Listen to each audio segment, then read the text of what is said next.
Welcome back, folks, to some more Sherlock Holmes.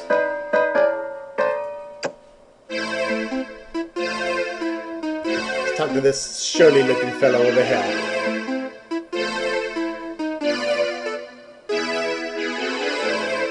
I'm looking to have a discreet word with a man named Caruso. Antonio Caruso. For a price, I can furnish some useful information.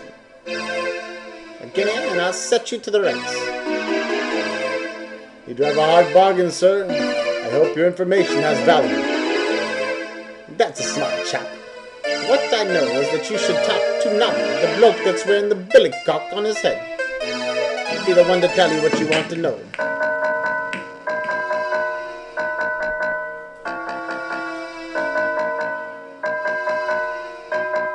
Alright, let's talk to Nobby. Slobby on my knobby. I'm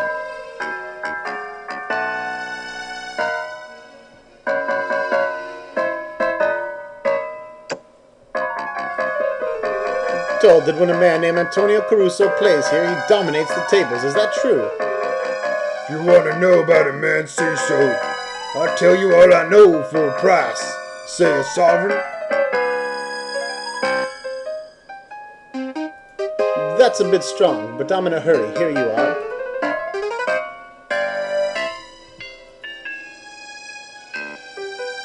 Right, you get what you pay for. Ask the chap standing by the billiard table. He can help you find Antonio. That gentleman just told us that you know the whereabouts of Antonio Caruso. I'll bet you paid him for that nugget. More fool you. You might as well flushed your money down the loo.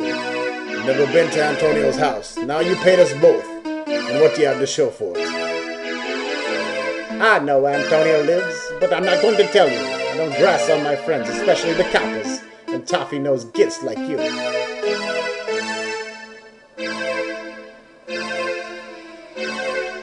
I assure you that the matter I wish to discuss with him is most urgent. I'm sure it is. You'll have to try a different tack, Watson.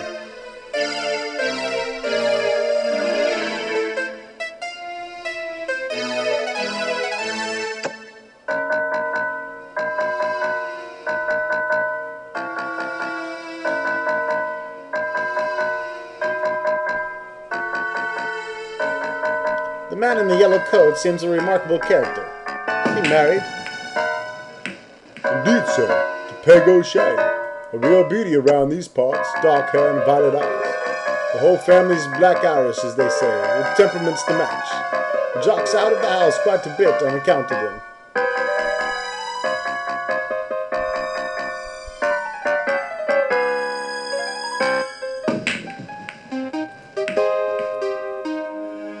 Kill your wife. Bug off, mate. I'm trying to concentrate.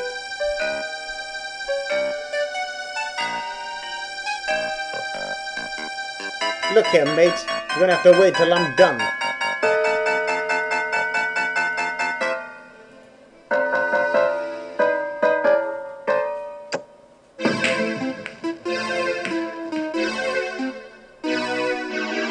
You're starting to annoy me.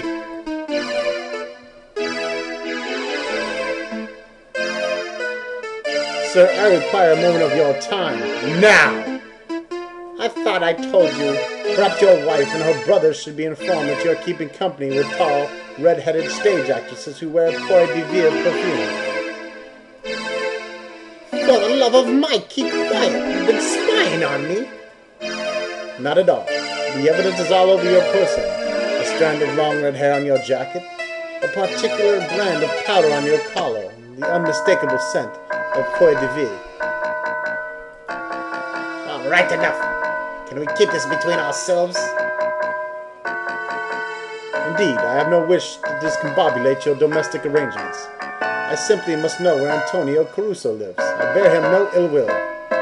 Antonio keeps his room over in Kingsway, just below the Holborn Viaduct. Number 86 it is. Very cozy little spot. Thank you. I trust this information will prove accurate. The O'Sheas sound like contentious and vengeful lot. You don't know the half of it.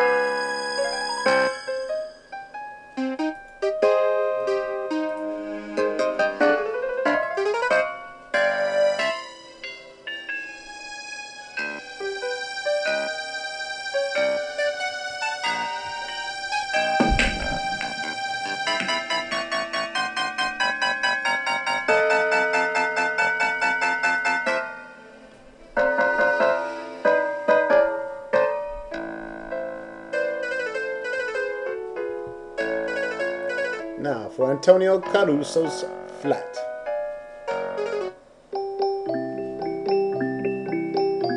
There's Antonio. Ah, Mr. Sherlock Holmes, I presume. Your likeness and beams, Annie, does you justice. Then I shall send my compliments to Mr. Charles Doyle, the artist.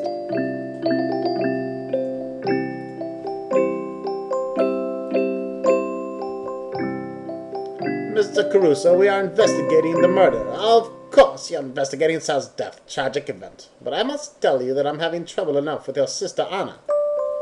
I'm sorry for your troubles, but we are investigating a murder. Yes, that will solve us some. But you see, I'm worried sick about Anna. I haven't seen nor spoken with her since I read of Sarah's death. You have been to Anna's home today, then? Yes, but the housekeeper wouldn't let me in. I believed the old crone when she said that she hadn't even seen Anna. I left my card and came back here. I played the piano to distract myself.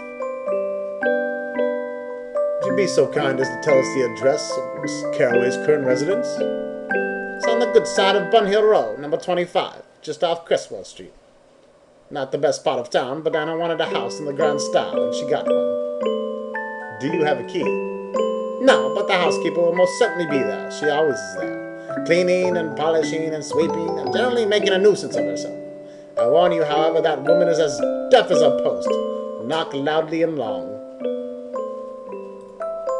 Thank you for the advice. If you see Anna, tell her I'm nearly prostrate with worry.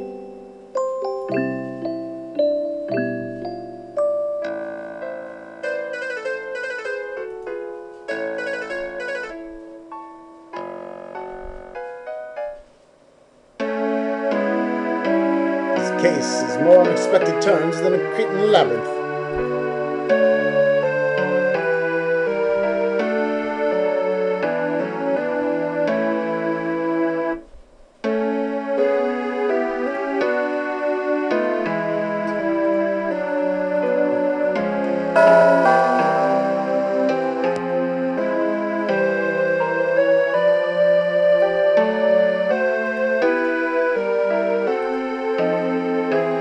I believe the demands of good manners have been satisfied, Watson. If there is anyone inside, they are either incapacitated or they don't wish to see us. In either case, we must enter. Indeed, let us proceed. To smoke weed. Never.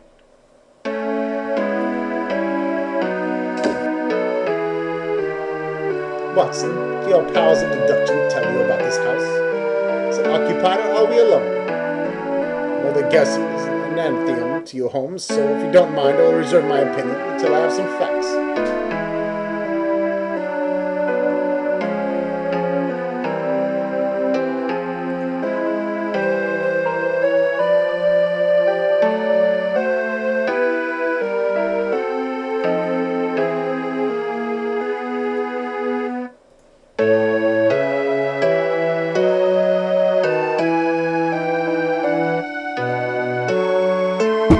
Impressive oak staircase. Highly suitable. Oh, there's the deaf bitch.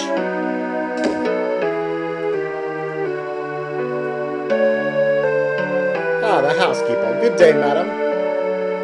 No response. Caruso did not exaggerate the woman's condition, Watson. She seems to be extraordinarily hard of hearing. We must speak to her immediately, but I don't want to frighten her. Oh my, don't startle me so, young man. What are you doing here anyways? Are you a friend of Miss Anna's?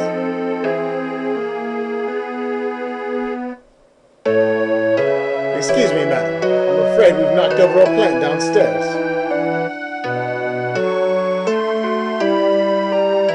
What? Dirt on the floor? Out of my way, young man. That's right, you little slave. Get down there and clean that shit up.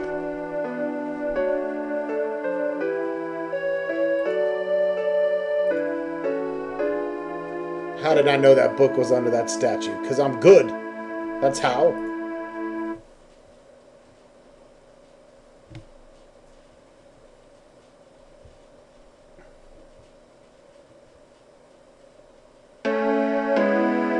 Clean up that dirt, bitch.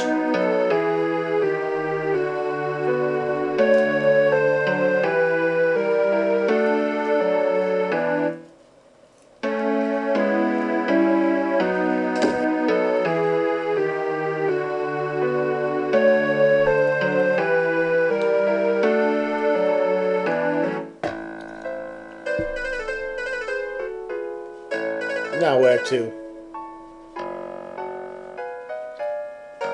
Let's go to the taxidermist. I have some unfinished business.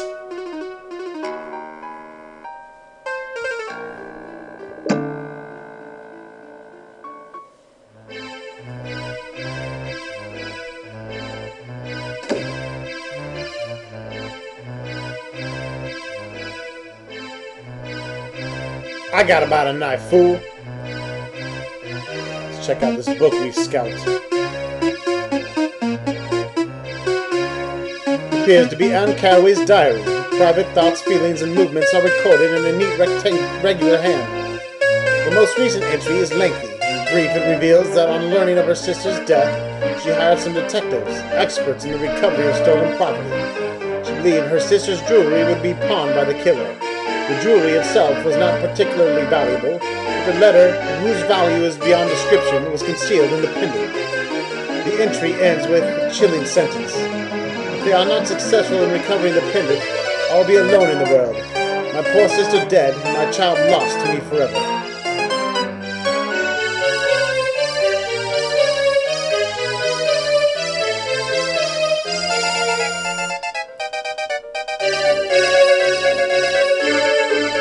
This knife could easily be mistaken for a surgeon's scalpel were it not for the fact that the blade is slightly longer and the cutting edge is serrated, presumably to saw through an animal's hide.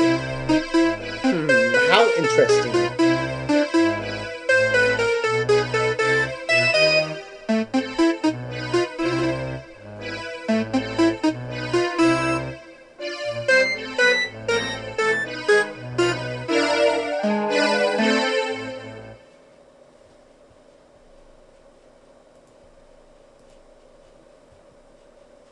Is Laws the killer? Excuse me, Mr. Blackwood. Good day, gentlemen. You missed me, Mr. Blackwood, I'm afraid. I'm Laws Sorensen, his assistant. Perhaps I could help you. I'm Sherlock Holmes, and this is my colleague, Dr. Watson. We're assisting the police in the murder investigation. Very thrilling work, I'll wager. We don't slaughter our corpses here. These victims are deceased when they arrive. Very dry, Mr. Sorensen. Perhaps that's what passes for professional humor here. You stupid punk. What's up with his knife? What's this knife used for? Well, it's not for slicing roast beef. Please be careful. It's extremely sharp. I use it for separating skin from the soft tissue beneath it, among other things. I believe a knife like this was used to kill Miss Carraway. Perhaps this very knife.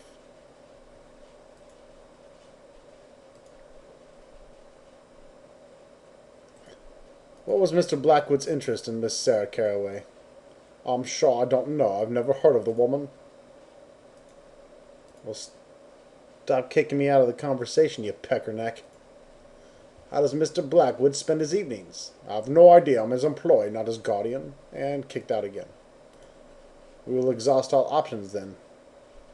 Where's Mr. Blackwood now? Out, obviously.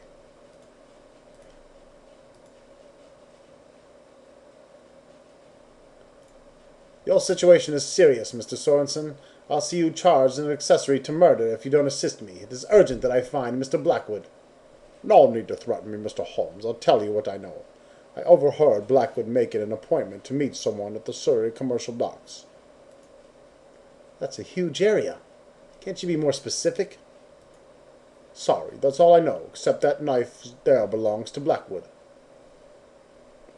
Give us a brief description of Blackwood, if you will. He's of medium build, with grey hair. He wears a top hat and a monocle. Mr. Sorensen, could I ask one more thing?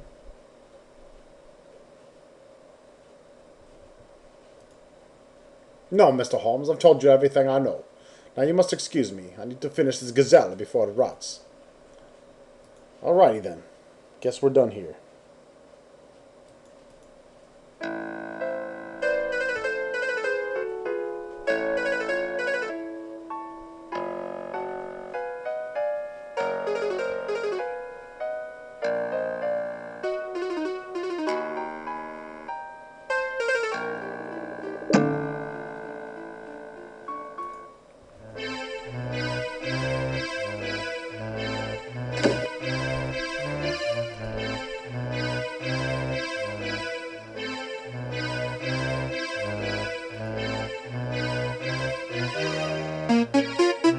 How can we efficiently scour the Surrey commercial docks for Blackwood? Perhaps the redoubtable K9, Toby, can help. Indeed, Watson. We might just be able to pick up Mr. Blackwood's scent.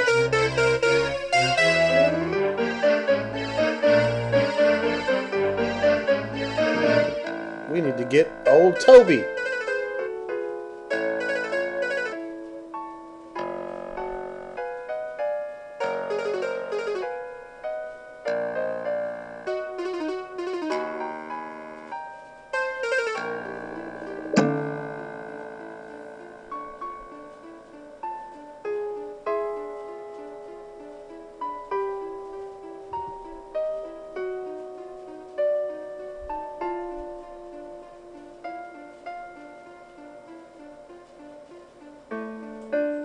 There's a dog there.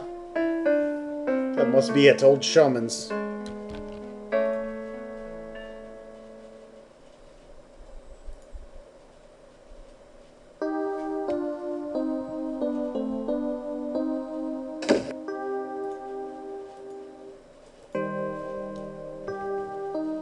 Wake up, you old bastard.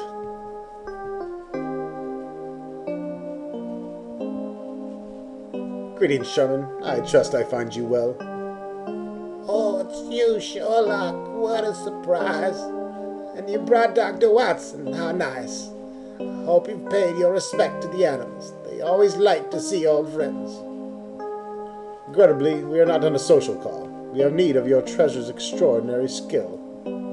Ah, you've come for Toby then. Not a moment too soon. He's been moping around all morning. I believe he's pining for a feline friend that passed over into the great beyond.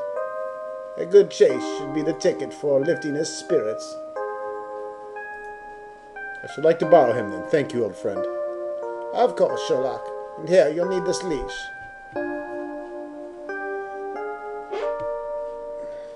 So that's a badger right there. There's Toby.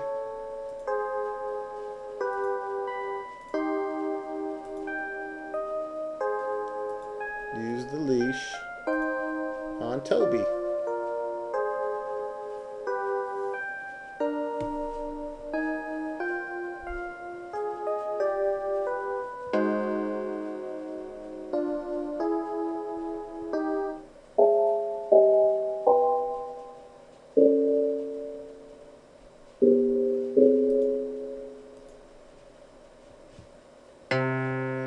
He's in there, Watson. I'd stake my life on it. I've never known Toby to err.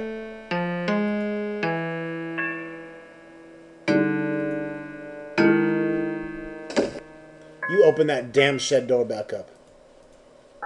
You pick up that hammer. I got about a hammer.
Now what to do?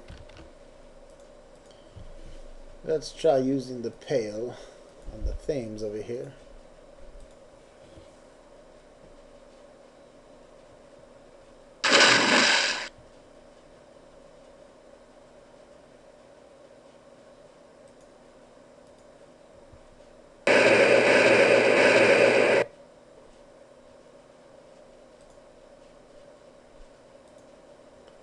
And pick up this rag. Now we're going to have a wet rag.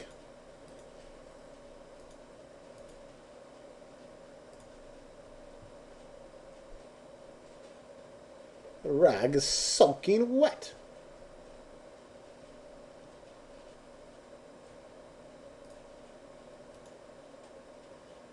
Queen Victoria was still in nappies when this window was last cleaned. The urban soot and grime of the Industrial Revolution have rendered it virtually opaque. Thusly, we shall use the wet rag on it. You can't do that. The fuck I can't.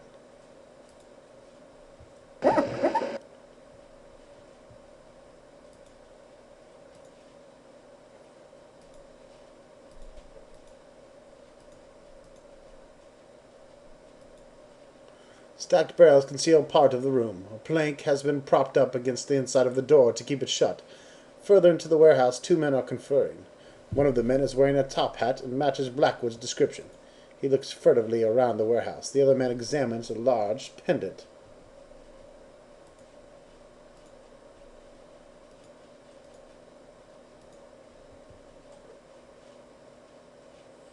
Watson, the crime is being perpetrated in our very midst. We must apprehend the criminals. I will need your assistance. Stand at ready.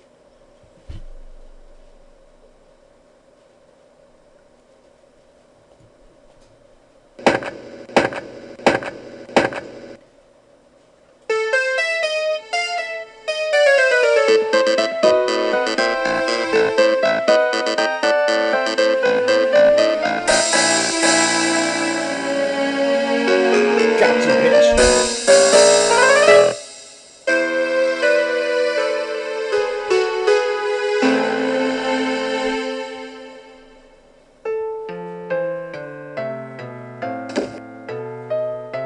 Lestrade is holding Blackwood at Bow Street on the charge of selling stolen property.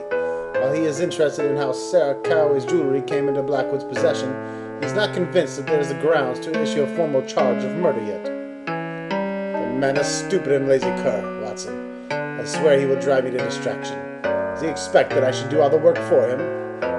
Perhaps your criticism of his handling of Collins' bungalow murder still rankles. The assertion that a reasonable, intelligent child of 6 could have solved the case in half an hour does not sit well with him. Perhaps. Though it was true, his procedures were so sloppy it almost made me weep. So, Watson, it would seem a face-to-face with Mr. Blackwood is in order. What do you say? Lead on, Holmes, though I suspect Mr. Blackwood may have lost his tongue. Perhaps you can think of a way to make him talk. It's time we made a move, Watson. Carry on, Holmes. I'll follow your lead.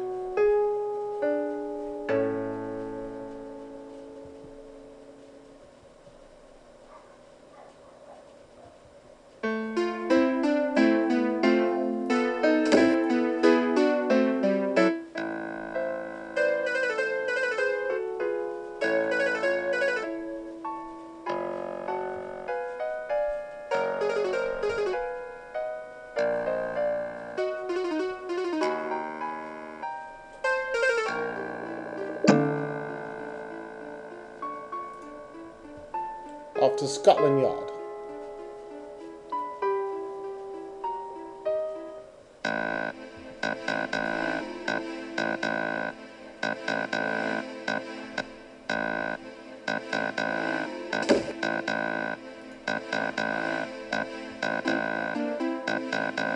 I need to speak with one of the prisoners being held at Bow Street Police Court.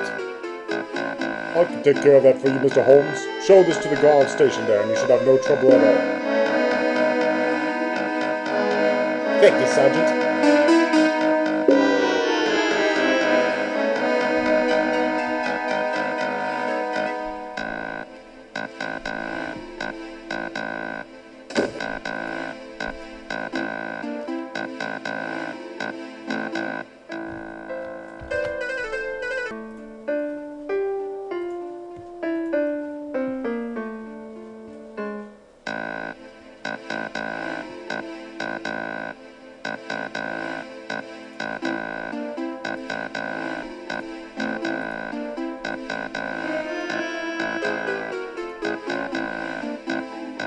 Very good, Mr. Holmes. You and Dr. Watson may enter.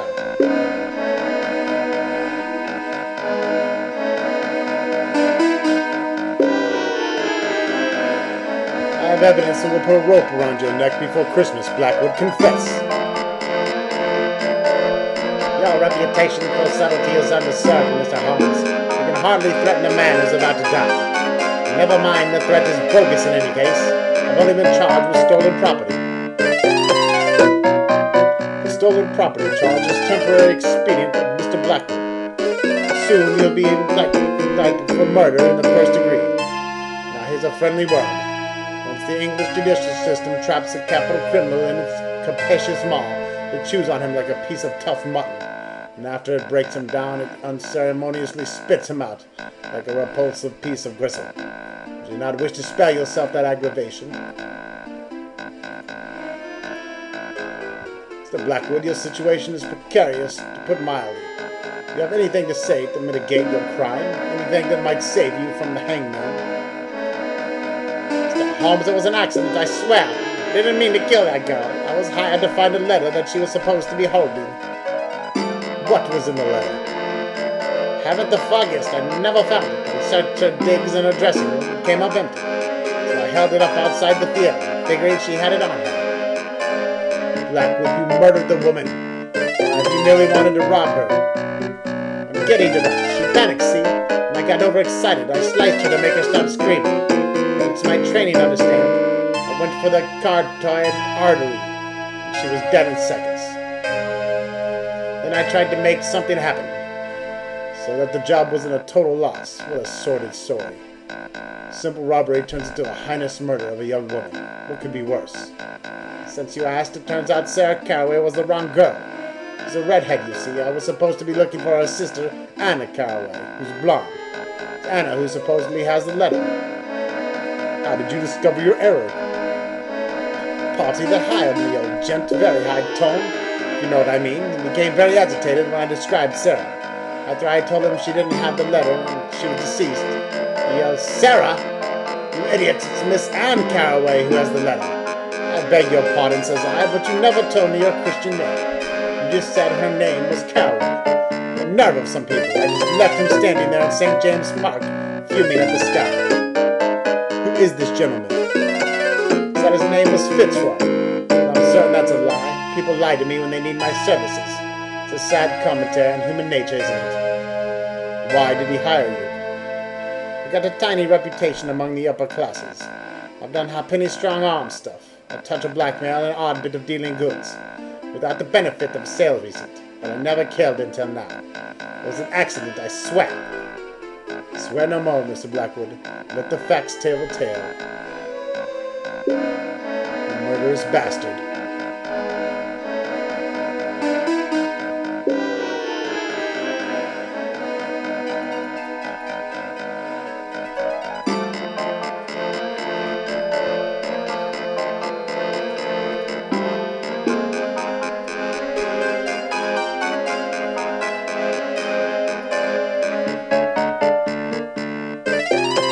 See, Mr. Blackwood, did you recover the letter you were hired for after all? What do you mean by that, Mr. Holmes? And I gave the letter to Sarah for safekeeping. It was hidden in the pendant you took from her the night you murdered her. Now, if you accept any leniency at all, you will reveal the whereabouts of your fence. Ironic, isn't it, Holmes? I do my job and get the rope for it. But it won't do me any good. Where I'm going, talk to a party named Jemison. He's at the pawn shop on the other side of the river. A perfect front for the line of work that he's in. He and I have had a few business dealings over the years. He's a clever brute and pretty well connected.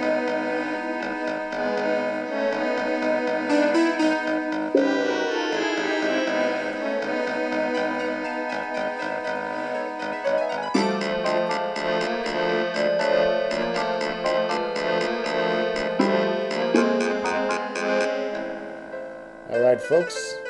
In the next video, we'll be heading over to Jameson's.